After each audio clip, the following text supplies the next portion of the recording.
Hey guys, welcome back to the channel. Today I am talking to you about the Apple Watch Series 10. The reason why I want to make this just this quick video, give you an overview. I've been buying Apple Watches since they first came out, and I want to give you just my impressions, a little bit of my opinion on the Apple Watch Series 10.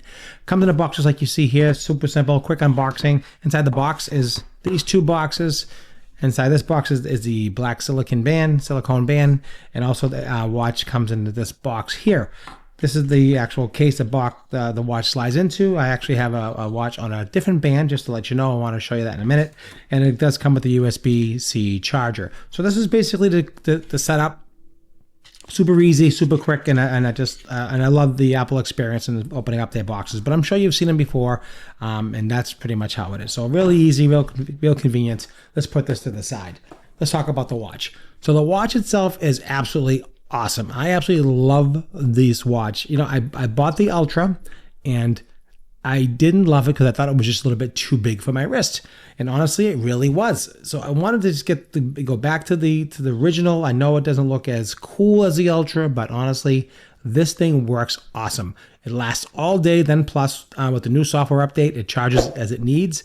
So usually when I charge it in the morning, it's around 70%. Now it's at 50% after all day. It uses very little power. I have it on all day. Very comfortable and just super soft on the hand, and never have an issue whatsoever. And I actually love this one quite a bit. Series 10, like I said. So if you're looking for an Apple Watch, I definitely highly recommend this one here. I believe this is the 46 millimeter. Let me double check that. Yep, 46 millimeter, which I absolutely love. It's a good size. I want you to just see it close above it. You can just see how beautiful the display is. I have it locked, of course. The crown works nice. It's got the button on the side here.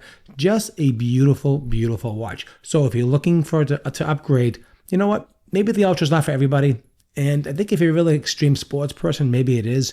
But for me, this fits on my wrist beautifully, and I'll just show you how it looks on my wrist. And I love these bands. I always love these bands here. These bands, I just love these super soft silicone bands, and it just fits on my wrist beautifully. Let me just unlock it real quick. I just want to show you how it looks. It's big enough for the wrist, but not too big. But also, it's not that thick. The other one was just too thick. It was just, I couldn't get the shirts wasn't going on right. It was just annoying. But I absolutely love the way it looks. I love the way it feels. It just looks super cool. And I actually love it with the two-tone. I always like mixing and matching different materials. So the black looks cool with the stainless steel. The buckle, all kind of nice. I mean, the black on black is cool too. You can mix and match, do whatever you want. But honestly, I love how this watch looks. So I definitely gotta recommend this. I'm gonna give it a 10 out of 10. I've had no issues at all. I've been using it for about a month, maybe month and a half, and with no issues whatsoever. It works beautiful. It connects, it updates, it does everything it's supposed to do. But most importantly, the power consumption is so much better on this watch. The battery power is fantastic. The quality, the speaker, the audio is much better. Has the water feature, you know, it gives you, I think it's like 10 meters water. I'm not sure exactly. I don't really go in the water with it, but it has a little bit of depth on it. Just everything you need to know. So I definitely recommend this. Definitely pick this up for yourself. I definitely highly recommend it. Thanks for watching.